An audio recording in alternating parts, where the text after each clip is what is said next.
Sahabat peneliti yang budiman, ada pertanyaan begini, sebegitu pentingkah sebuah masalah sehingga dilakukan penelitian? Saya ingin menawarkan sebuah ilustrasi ringan yang konon ada yang menyebutnya konyol. Bolehkah seorang peneliti melakukan penelitian jika tidak ada masalah yang dihadapi? Sebelum menjawab hal ini, mari kita cari tahu tentang tujuan penelitian terlebih dahulu. Ya, hampir pada semua penelitian menuliskan tujuan penelitian yang intinya menjawab permasalahan penelitian. Ya, sebagai contoh, misalnya tujuan penelitian ini adalah untuk menganalisis, mengetahui, dan mendeskripsikan pengaruh iklan sabun mandi terhadap minat beli konsumen, misalnya. Atau kalau ingin juga dibuat redaksional lain, tujuan penelitian ini adalah untuk menguji, menganalisis, dan mendeskripsikan pengaruh iklan sabun mandi terhadap minat beli konsumen. Nah, itu adalah cara-cara kita dan biasanya kita temui tujuan daripada penelitian yang dibuat di dalam tesis atau skripsi ataupun disertasi. Nah, tujuan penelitian biasanya ya menjawab hipotesis apabila penelitian itu berbentuk atau menggunakan pendekatan kuantitatif, dan biasanya juga kalau dia kualitatif maka bisa menjawab preposisi. Bila ada 5 hipotesis atau preposisi, maka sebanyak itu pula lah tujuannya. Jadi dia selaras. Ini hakikatnya daripada tujuan penelitian itu adalah bila ingin menjadi sandaran jawaban pertanyaan, maka benar adanya bahwa masalah ini muncul baru dilakukan penelitian. Lalu dilakukan proses sesuai dengan prosedur penelitian dan akhirnya didapat jawaban atas masalah yang dihadapi semula. Sederhananya adalah demikian. Namun untuk hal tertentu tidak semua peristiwa punya masalah, lalu tidak bisa dilakukan penelitian. Ada konteks lain bahwa fenomena yang menjawabnya jangan selalu melakukan pemahaman pendekatan kuantitatif, karena jelas penelitian dengan metode kuantitatif itu beranjak dari filsafat positivisme. Penelitian-penelitian rekomendasi tidak selalu dimulai dengan adanya masalah, sebab bisa saja penelitian itu berbentuk laporan. Jadi letak kekonyolan yang dimaksudkan di sini ketika dinyatakan bahwa tidak semua penelitian harus dimulai dengan adanya masalah, ya sudah terjawab. Perlu kemahiran seorang peneliti ketika ia mengetahui bentuk penelitiannya berkarakter laporan, ya sudah seharusnya ia tidak menggunakan pendekatan filsafat positivisme, tapi melainkan dia akan menggunakan filsafat post-positivisme atau paradigma interpretatif yang merupakan rujukan dari proses penelitian kualitatif. Terhadap paradigma penelitian, peneliti tentu melakukan penyesuaian tergantung kelengkapan bentuk penelitian dan dukungan properti lain. Kesalahan umum yang dibuat mahasiswa terkadang merupakan penyakit dalam tanda petik. Ini menular sampai mahasiswa pasca sarjana pun selalu menampilkan data sekunder, misalnya kalau tentang kinerja karyawan, maka disuguhkan tabel turnover karyawan selama rentang 5 tahun, misalnya begitu. Kalau membahas penjualan, ya yang jadi rujukan biasanya data penjualan sekian tahun lalu. Nah, itu umum didapati dan kita temui dalam sebuah penelitian berbentuk jurnal, skripsi, atau tesis begitu ya. Nah, mahasiswa pasca sarjana pun terkadang melakukan kesalahan yang sama, yaitu menawarkan basis data seperti yang saya sebutkan di atasnya dengan gamblang begitu. Nah, lalu ujuk-ujuk menarik rumusan masalah ya. Kekuatan deskripsi permasalahan di bagian ini amat sangat diperlukan, yaitu khususnya di bagian latar belakang, di mana masalah harus betul-betul dideskripsikan dengan kuat sehingga orang memahami apa masalah yang akan diteliti. Ya, sebaliknya, kalau tadi disebutkan jika tidak ada masalah berbentuk laporan, artinya masalah yang ditampilkan itu berbentuk potensi. Sebaliknya, dengan menampilkan permasalahan yang jelas justru akan menjadikan permasalahan kabur ya. Dalam hal ini permasalahan-permasalahan yang tidak relevan akan menjadi masalah yang kabur. Jadi permasalahan yang ditampilkan itu adalah permasalahan-permasalahan yang relevan dengan tema yang akan diajukan. Nah, contoh, ada penelitian mahasiswa pasca sarjana judulnya begini, pengaruh motivasi, kompensasi, budaya organisasi terhadap kepuasan kerja dan kinerja pegawai pemerintah, bla bla bla. Dari judul di atas, kita mengetahui bahwa penelitian ini menggunakan metode kuantitatif dengan 3 variabel independen ya, atau variabel X itu dan 2 variabel dependen atau variabel Y. Stressingnya ada pada pegawai aparatur sipil negara. Tapi latar belakang masalah seharusnya dimunculkan adalah ukuran-ukuran kinerja yang bermuara pada sasaran kinerja pegawai. Ya.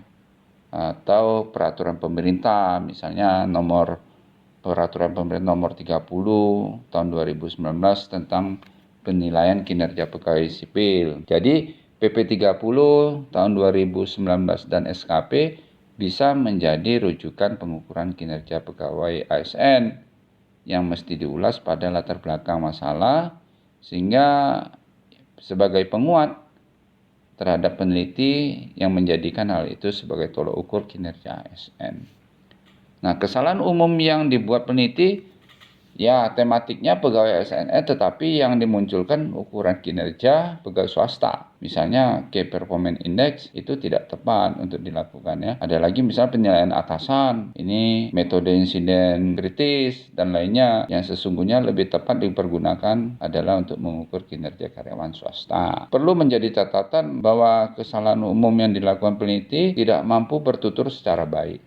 Ya, dia tidak mampu mendeskripsikan masalah yang ada pada latar belakang. Narasi yang dibangun datar, ya, tidak mengikuti kaidah paragraf atau dalam penyampaian pesan itu terlalu normatif. Sebaiknya dalam membangun narasi, ya perlulah mengacu pada kemahiran menawarkan apakah bentuk gaya tutur induktif atau gaya tutur deduktif gitu. Kita ingin memulainya dari mana dan disesuaikan dengan model penelitian yang dilakukan. Tidak ada keharusan sih dalam membentuk paragraf ini, namun memang hal umum yang dapat kita ketahui dan kita temui di beberapa penelitian kuantitatif ya kecenderungan menggunakan paragraf deduktif, sementara penelitian kualitatif itu menggunakan paragraf induktif. Hal ini kan dikarenakan karakteristik daripada masalah yang berbeda. Jadi karakteristik dari penelitian kualitatif menggunakan konsep kalimat induktif, sementara paragraf deduktif itu digunakan oleh penelitian berbasis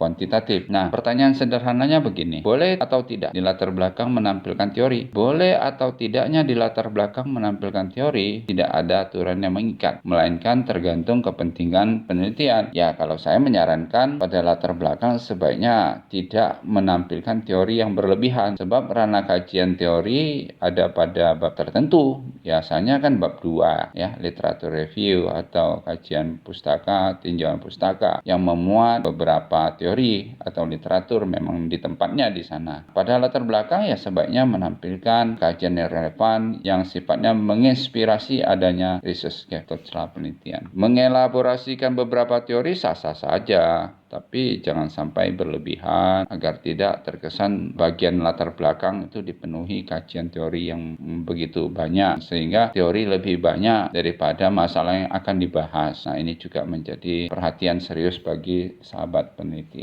Terhadap research gap pada tulisan yang akan dijelaskan, idealnya ya latar belakang masalah itu merujuk pada nilai state of the art ya. Saya ulangi, rujukannya itu state of the art yang memberikan nilai kebaruan atau novelty yang merupakan ya academic gap lah. Jadi ada 4 misalnya. 1 theoretical gap. Jadi academic gap itu ada 4. 1 theoretical gap itu teori yang lahir sebagai dasar ataupun yang tidak didasari teori. Yang kedua ada literature gap, yaitu mencakup teori-teori yang memiliki kesenjangan. Dalam hal ini teori ini bisa saja masih berupa konsep semata ya. Yang ketiga research gap, di mana kesenjangan penelitian ini adalah pertanyaan penelitian atau masalah penelitian yang belum terjawab. Yang keempat ada empirical gap, merupakan pemahaman peneliti yang didapat dari eksistensinya di lapangan. Jadi ada 4 academic gap. Yang pertama tadi teori gap, ada literature gap, research gap, dan empirical gap. Nah, logika ilmu itu kan sesungguhnya memberikan jawaban bahwa apa-apa yang dilakukan dalam penelitian adalah peristiwa di mana peristiwa itu bisa berupa fenomena positif atau negatif. Untuk menjawab pertanyaan pertama, ya bahwa yang bisa dilakukan penelitian adalah adanya peristiwa yang berbentuk negatif atau positif. Contoh, di suatu desa mengalami permasalahan penerangan listrik sehingga mengganggu aktivitas masyarakat terhadap peralatan elektronik yang berhubungan dengan daya listrik. Sebab itu, listrik menjadi masalah dan peristiwa ini boleh dianggap negatif. Sementara di suatu daerah lain, katakanlah di pinggiran pantai laut utara di Kepulauan Seribu, ada angin, ada ombak, pasir, dan sinar matahari. Lalu dilakukan penelitian atas potensi angin untuk membangkitkan tenaga listrik. Nah, peristiwa yang kedua ini merupakan potensi dan itu bisa menjadi masalah penelitian. Untuk kasus ini, masalah berasal dari peristiwa potensi tetapi berkarakter positif. Nah, jadi potensi masalah itu bisa positif, bisa negatif, dan ini juga menjadi hal menarik dalam latar belakang masalah. Terkadang tergantung daripada kita sebagai peneliti, sehingga sahabat peneliti yang budiman bisa melihat sendiri kira-kira konsep penelitian kita itu masalah itu berawal dari hal-hal yang positif atau negatif.